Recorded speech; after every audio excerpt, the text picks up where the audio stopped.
Hello. And welcome to the Champagne Room Secrets Hot Tops, where two hot tops discuss today's hot top. I'm Kitty. I'm Candi. Welcome. Did we like that order? I don't know. Do we want to change that? We're going to figure it out. Okay. It's going to be great. This is our first episode of Hot Tops. Yeah. Name, credit to Kitty. Thank you. You're welcome. From one hot top to another.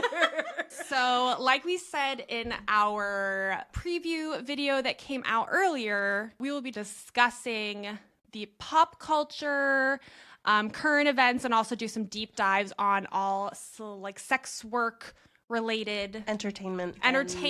history and news and nudes and nudes and all of them. So today I had the idea to do a little deep dive into this controversy that happened on social media a few weeks ago now. This creator, Yousef, I forgot his last name. I don't know, but he goes by Fousey. Yeah, he goes by Fousey. That is his creator handle. His first name is Yousef. I forgot his last name. Basically, he is a streamer and he is a controversial figure, and he's kind of been on this internet journey for the past 10 years.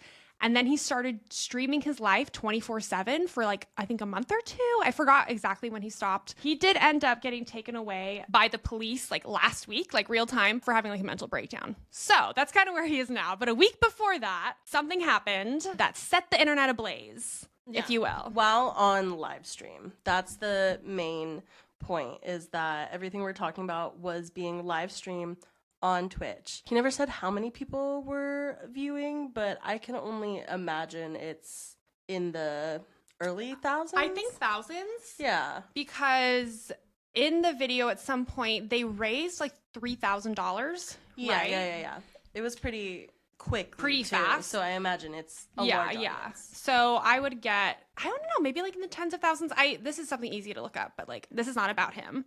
This is about the subject of our conversation. Yes. So the topic is going to cover a couple things that might be very emotionally charged. So we'll be talking about sex trafficking. There's going to be a discussion of consent around physical touch for sure, and a sprinkling of religious trauma. Ooh, so just a little bit. So that's the warning. You've been warned. If this is a very sensitive issue, you can always just skip this. We have another episode coming on Monday, so we'll probably be talking about coming and farting. So if you want to, shitting, pissing, throwing up. So if that's more your vibe, you don't have to listen to us, but please do. Okay, we should just talk. Let's just get into it. Okay, Fousey. So I gave a little background. That's kind of all you have to know. Do you want to lay out the situation? Sure. Okay, so he is live streaming at a layover. He's at an airport. I watched the specific clip. It's about an hour long, an hour plus, of the interaction that has caused controversy. Essentially, he walks up to an airport bar where there's a woman sitting and drinking. And he starts talking to her, and very quickly it becomes very flirty. It's a little unclear if she consented to be on stream, but at some point she becomes aware she's on stream. She's interacting with people in the chat, reading their messages, responding. And the flirtation escalates, but at the same time mutual trauma dumping escalates. And it's really, really uncomfortable to watch, because she seems to be getting drunk and he is not drinking. And it escalates to the point where he takes her away from the mic, but is still on camera, and it looks like they're making out. And it looks like maybe they're talking a little bit. He says he's going to go buy her some stuff at a store, and they'll be back. They go off camera. I checked. It was all of 10 minutes. Which, yeah. Wow. We'll get into the theories about that 10 minutes. But he comes back and immediately says, I just joined the Mile High Club. Whatever. And then as soon as the chat's reacting, he's like, it's a joke. I'm sorry. She comes back, and the vibe is completely different. He is super cold to her. She is being physically affectionate with him, and he's not reciprocating, completely 180 vibe. And he spends 15 minutes apologizing essentially for making a joke that she wasn't even present for, which is fair because the apology is to the audience. It's not to her, but He's throwing it all at her. The reaction is because this woman shared stories, which we can talk about in more detail, shared stories that were traumatic. He essentially took advantage of her. He helped raise some money for her and then immediately had what seemed like sex in the bathroom with her. I mean, yeah, he cancel central, lots of discourse. He released an apology in which he did not say the word sorry. Yeah. But basically was like, you can cancel me, but don't you dare say I slept with her. Yeah. Which is okay. Right. It's like, that's not even like, I mean, that is a main issue, but not like the most problematic. Yeah. It's very like saving face. And then he says, I'm going to go to the hospital to get an eval and go see my therapist, and I'm going to stop streaming until I get like approval from my team to do it. And I guess he got arrested a week later. Yeah, so then some small amount of time later, I think that goes out the window. Like, I really do, without like trying to diagnose him, think he does have like some kind of like personality disorder. Like, there's something going on. He says he's been diagnosed bipolar, but then he got a different diagnosis later in life just for depression. But then he also talked about having manic episodes. So I'm like, I'm gonna say, like, as someone who is bipolar, this looks like a hard ramp up of a manic episode. Yeah. So that's like part of the lens I'm viewing it in. Right. Because of his like energy level, because of his inability to focus, because of how quickly it escalated into something that seemed really sexual. It was a lot. And then he ended up streaming again, and then he got in trouble with the police, and then he's on streaming currently as of August 27th. So we don't know where he is, but this was kind of like the catalyst to like this most recent like downfall. Like, he was doing really, really well, and then saw this cute girl at an airport and then decided to blow up his life, basically. Yeah. Should we talk about why it's like a little extra complicated? Yes. I also want to talk about the woman, like what we can find.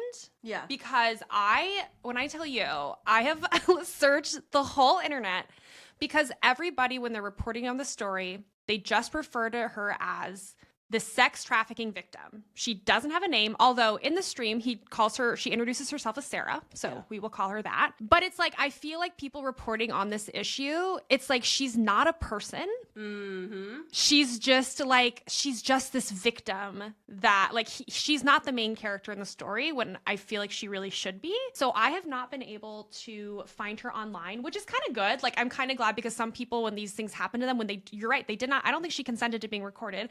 She didn't consent to this attention. Like, yeah, she got some money, but like, it kind of sucks when those people are then found out online, and then all of their personal shit gets blown up. So I have not been able, I've looked at Reddit, I've looked through YouTube comments, I've even like searched people that he's following, trying to like find a match. I could not find anything.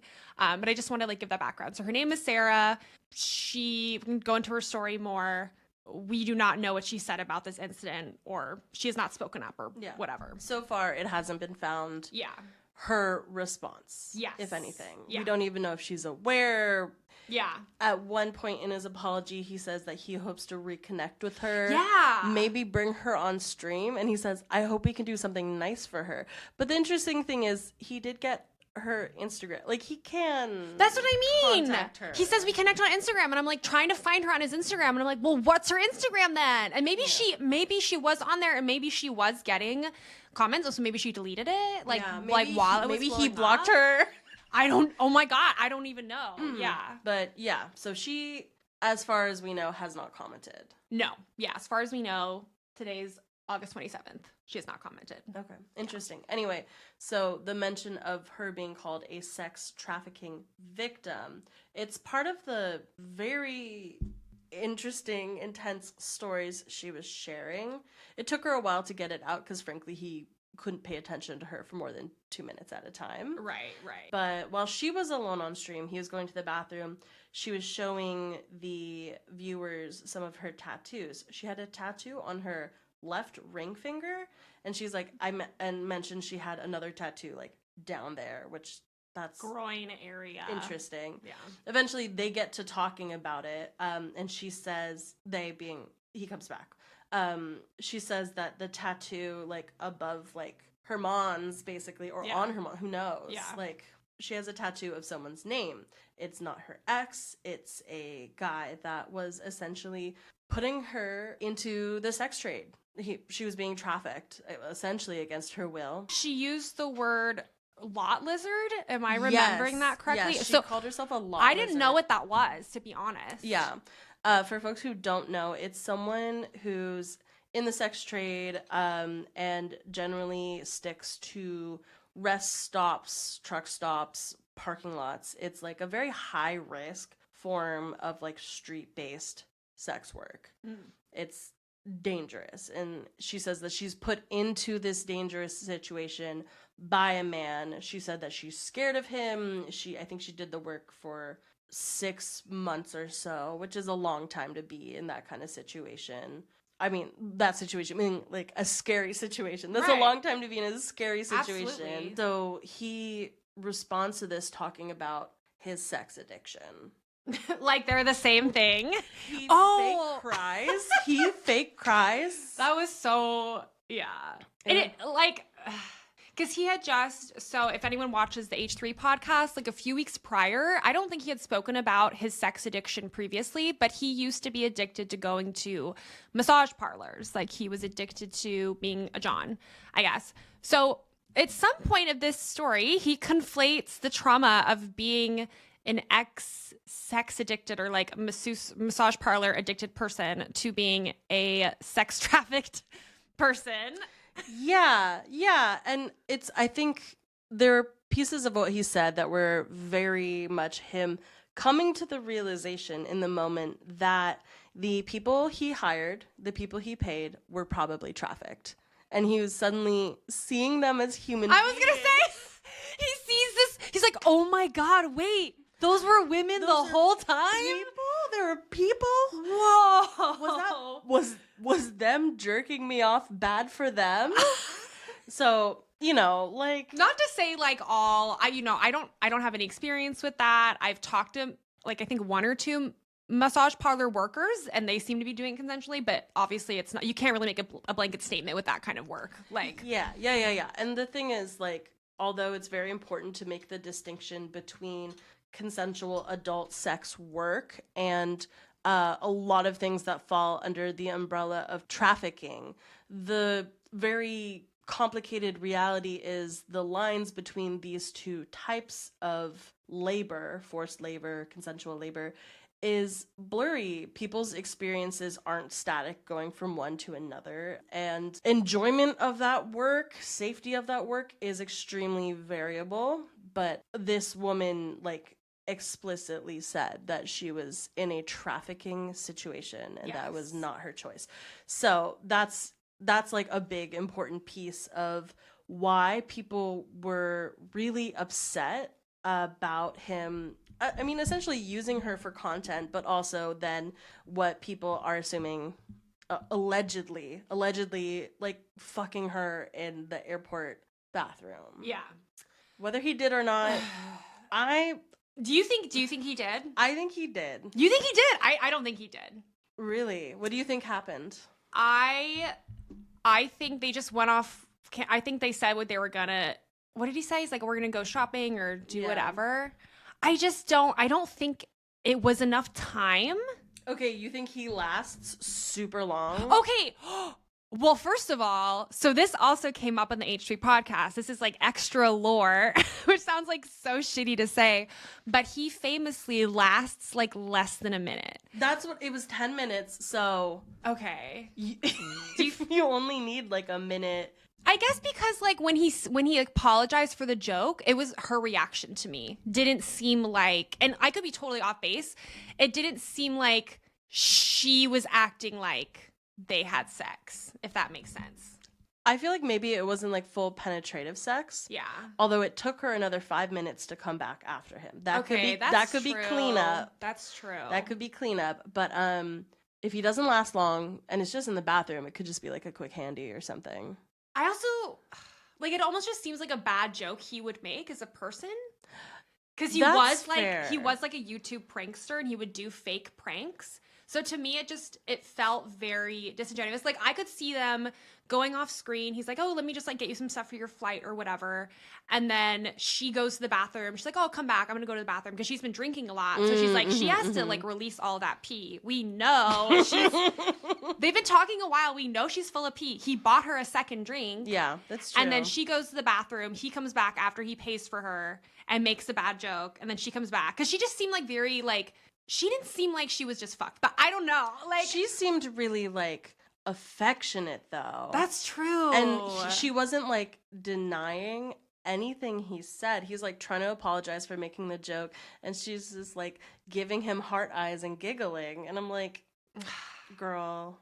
But I don't know. Yeah, I don't know. It's like, at the end of the day, it's like, does that matter? I feel like maybe they made out. Maybe, yeah, like, I think they definitely made out. Like, they probably had a sexy time. Yeah. Regardless of how the touching was. Right. I guess, but it's like, that's kind of the narrative. It's like, did he or did he not coerce this woman into a sexual activity? And I guess, like, my question is, like, let's ignore that for a second. Let's put that aside and let's just like look at this interaction and like, why is this interaction so horrible to watch? Like, besides that.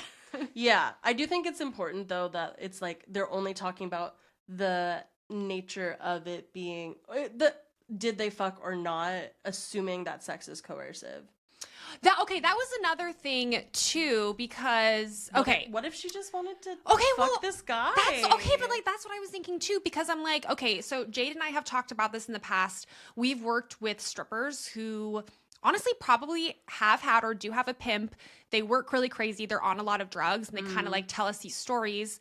And if we had told these to other people, which we do obviously on the podcast, people are like, oh my God, like those poor victims, a woman. And it's like, sometimes yes, but also it's like, I don't know. I'm like, you don't need to like infantilize like everyone you meet who like has that trauma. They still have their agency and can make sexual decisions. It's objectifying. Right. It's like objectifying, but like not like in the traditional sense. It's like victim objectifying. Yeah. It's like, because you've had these things, it's like, because she had been sex trafficked, she can't just like meet a guy and be like, I mean, like, the guy's an attractive man and he was like really friendly and charismatic, and she's like, damn, like, shit, I'm kind of drunk. I mean, listen, I might have done the same thing. I'm not even kidding. Like, honestly, I think there was one tricky point that I imagine people are pointing to, is that he gives her money to help her out, and then he shares her CashApp on stream so that other people can give her money. And she was hesitant. It was weird, but eventually she consented. Yeah, so that felt weird. That is, and he wouldn't know this, and people wouldn't know that, but it's like, you definitely don't want to have your like sex work like cash information out there, because it just takes a couple people to report it, and then great, you got your account shut down and all your money's gone.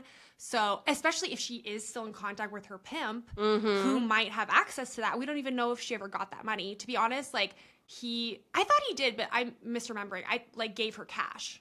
No, he didn't give her cash in hand. It was all CashApp. Oh, okay. Yeah, that would have been like, honestly, like, strip club rules should have taken him to the ATM. Honestly, been like, I cannot give you my. But she was drinking. She was kind of having fun-ish, right? Like, she was like entertaining him. Should have been like, get to the ATM, we get this cash, whatever. But he wouldn't. He's a dumb man. Yeah. So she got a shit ton of money. I think by the end of the stream, she had almost $3,000 between him and all of his viewers. And she keeps on crying because it's intense. Yeah. And she doesn't understand why she deserves it. And I'm like, well, you're kind of exploiting her, but she deserved way more. Yeah. For being exploited for entertainment. But what's really upsetting is at one point she asked him, and the audio was a little blurry, but it sounded like she asked, what do I have to do to you, or what do I have to do for you to deserve this? Yeah. And so, I mean, it's really upsetting. It's really sad. But also, like, that's not, even like, if we're not thinking about sex, that's a really reasonable question. Yeah. Like, he has never... It's unclear if there's expectation attached to this. She doesn't know that this man has been live streaming, and he's been like, he's someone who will just like give away money, and that is kind of an internet thing. Like, guys on the internet with no creativity or talent will just like go around like giving people money as content, and like she has no reason to like know that. So of course it's like, okay, like what am I getting? And at that moment, like while she's under the influence, there's no way she could have grasped like the scope of like what's even going on. It's like, wait, I don't think he ever explained the size of the audience, what it's used for, where it's going. Right. But yeah, so the big conversation is, did this victim get further victimized by this man? Yes. What do you think? My issue is the exploitation of her story for the stream. That's super upsetting. I think the culture of like recording people without them understanding where it's going is super upsetting in general. The way he treated her for content was upsetting. The way he treated her after they went off camera for a while was upsetting, because before they were super affectionate and there were good moments of asking for consent around hugging and kissing. Yeah. And it seemed very reciprocal, physically. At the end of the day, that doesn't really matter. But let's say this was a joke. He made the joke, and as soon as he made it, he started to feel so guilty, and that's why he was being super cold to her. I think he didn't feel bad until the chat responded to what he said. Okay, yeah. And so then he was like reading the chat and being like... He realized he fucked up. And then she's being all nice, and he's like, oh. He realizes that if he is affectionate with her, they're going to have more on him. Yeah. It was saving face, regardless of what they did off camera. Right. He was saving face. It's all about... It was never about her. It was a very, like, selfish portrayal. Yeah. Yeah. And so she comes back from them hooking up, them not hooking up, but doing something intimate. Like, the only time he chooses to take her off camera. Yes. Whatever that was, whatever they did. She comes back 5 minutes later than him, and he's having this spiral of, like, apologizing. And he takes, like, 15 minutes to, like, repeat, no, I took advantage of you in your story. I'm sorry. And she's saying it's fine. She's trying to hug him. She's trying to, like, they held hands for a minute. That's like, true. She's trying to, like, be connected the way that they were before, and he realizes, oh, I fucked up and everyone's mad at me now, so I gotta cover my fucking ass. Yeah. And it sucks. It sucks, because what if it was a cool random airport hookup? Right, exactly. Like, one of the things people were commenting on was, like, she's clearly, like, wasted out of her mind. She was done with a drink when he rolled up, and then she had a Bloody Mary. Okay.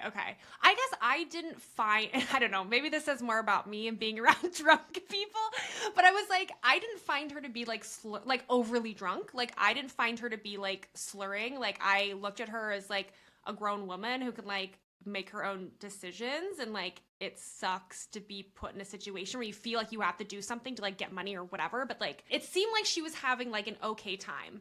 Besides it, like, zoom out, it's like fucked up, but it didn't seem like she thought that, at least like while recording. Yeah, I also agree. She didn't seem that drunk. It seemed like she landed at an airport at 7 a.m. And had a drink and was exhausted. I also think, and this has nothing to do with anything, but people only associate, like, a light amount of alcohol, like being tipsy rather than drunk, with, like, truly vibing and being happy. Like, she was tipsy and sad. It doesn't mean she's wasted. Right. She's sad and tired and, like, clearly fucking stressed out because she's going to visit her kids and only has $100 for 2 weeks. Yeah. She keeps on talking about, like, all of these different really hard things in her life, like the work that she's doing as a maid. And she talks about, she says she lives in a cult. It does sound like a sober living Christian situation. Yeah. But, you know, she also said that there were some weird things associated with that. Yeah, and I don't want to victimize her either. We're obviously getting away from that. But if she is someone who finds herself in these situations with, like, very charismatic men, you have this man, like, a train, like, come up to you. He's high on life. He's, like, I think manic. He's starting to, I think he's ramping up extremely manic. He's, like I said, he's, like, an attractive, friendly-looking guy. And he comes up, and it's like, he's like so engaging. He's like looking at her. He's like, oh my God. It's like, that's a lot to come at you that early in the morning after you've had a drink. You're like, okay, man. Like, sure. And he would give her really genuine moments of connection. Yeah. And so she stayed super open. And, like, I think she's had a hard time in life. Yeah. And this was a weird chance encounter, and then he's kind of a dick. Yeah. And I think she's probably been in plenty of circumstances that were dangerous and scary. As she shared her narrative and, started sharing things that were really traumatic, he found an opportunity to play a good guy and be a savior. I mean, he's extremely opportunistic. Yeah, like, super savior complex. Yeah. And it's like really scary to watch. Yeah, and it was like because he instantly brought up his own experiences and he like put a face to these potential trafficked victims that he had also like seen in his past. It's like he was trying to give himself a redemption because he can't apologize to these women that he may have had services from that were against their will. So he was like trying to like get forgiveness for himself through this woman when she like did not consent to that, and she doesn't like know the whole context and like the scope of things. And it's like, I think he wants to have good intentions, but he like won't do the work. I don't think he even knows how to do the work to get there around this. But it's like, I genuinely don't think he's like an evil guy. He's just like really dumb. And I think like years and years on the internet like literally fucks with your brain. It makes you like a weird clout goblin. He did say, he claimed that, a little bit. And he did say like, at the end when they're saying goodbye, she wants to have like physical touch goodbye. Yeah. She wants a hug and whatever. And he said like, I do everything for them, meaning the viewers. He said, so I'm going to put a poll out if I can hug you or not. Because he's just afraid of getting canceled for this. He knew it was bad. Right. He knew what he did was wrong because of the people's reaction. Not because he put anything together. He's just figuring out women are human. It's like been a really slow journey for him. Look, it's a hard one to learn, and then when you get there, you do have a very complicated time when you exploit them. Right. Yeah, I mean that's true because it's like you have to kind of sit with the uncomfortability of like being the villain, and it's like you can't go back and apologize to these women. I think you can't. Yeah, I think the hard thing is he had a way of contacting her. We don't know if that happened or not, but in his apology, first of all, he doesn't say that he apologizes or that he's sorry. He doesn't use the words. Yeah. But he says that he hopes to reconnect with her somehow. And, he's talking about how he took advantage of her story and her for content. And he's like, I hope to reconnect with her. We'll have her on the stream. Bitch, God. Are you kidding? I think the thing that you and I both really wanted was to see what the fuck she would have to say about any of this. Yeah. Even if it's a take my name out your mouth. Right, like, exactly. Don't talk about me, leave me alone. Yeah. Her whole situation, or at least a big chunk of hard things in her life blew up on the internet. Yeah. And she gets put into this victimhood role, and she doesn't get a chance to say anything. She doesn't get a chance to say anything, and then everyone is just referring to her as the sex trafficked victim from like Fousey's video or live stream. Yeah. And it's like, that is true. She talked about her experience. With that being said, it is possible for a survivor of sexual abuse or sex trafficking, whatever, to have like a consensual relationship. Not saying whatever happened, but like I feel like in general people have a hard time realizing that, understanding that, giving agency. Right. Like giving it's like you're a victim, so you don't have any like autonomy.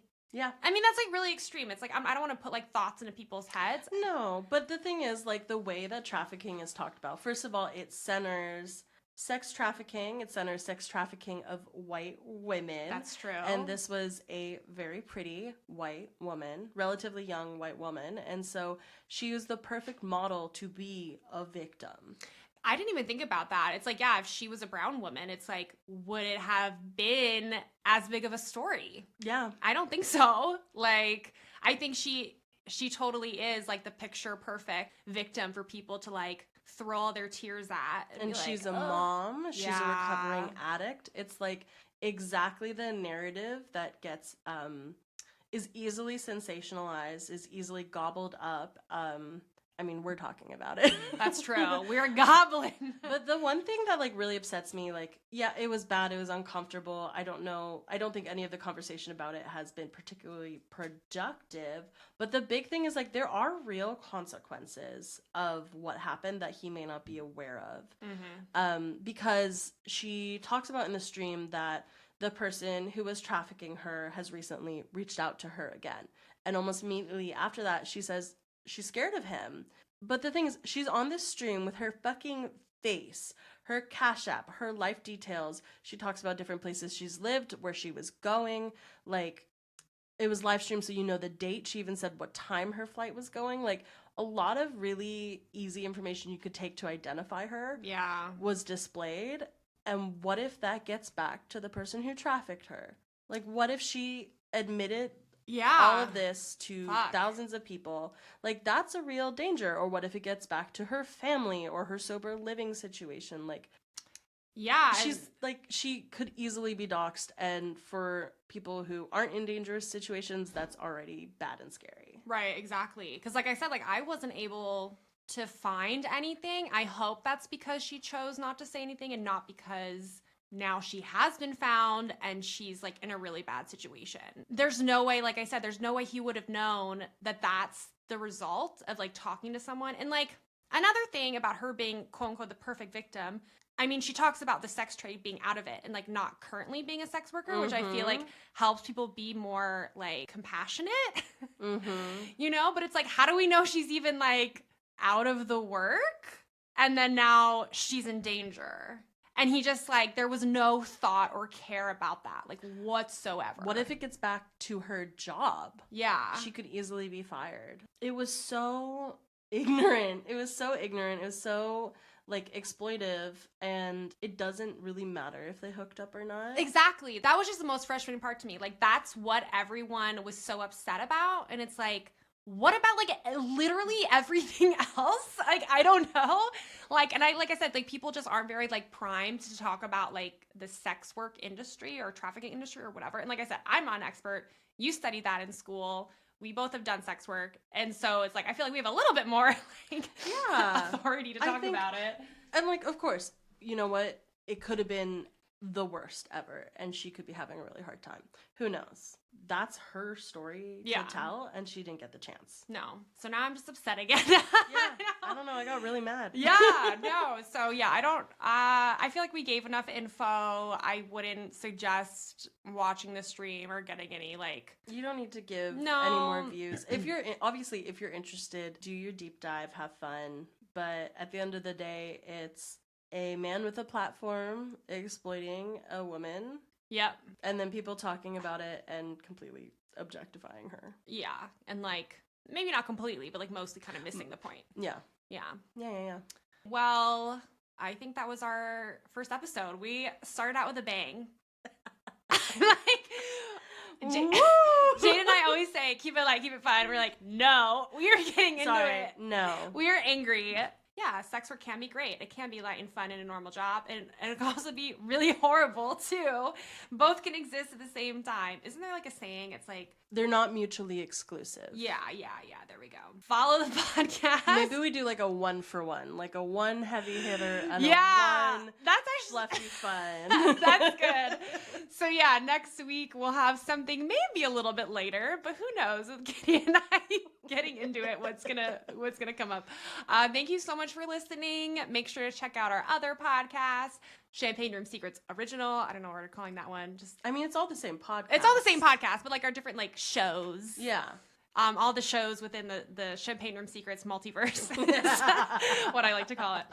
But yeah, we're CR Secrets Pod on all the social media platforms, and follow us and do all that stuff. And what's the email for the podcast? The email is crsecretspod@gmail.com. So we have a lot of ideas of what we want to talk about, but I guess if there's something news, media, or history related, maybe even like events, slide in, let us know, send us a little electronic mail, if you will.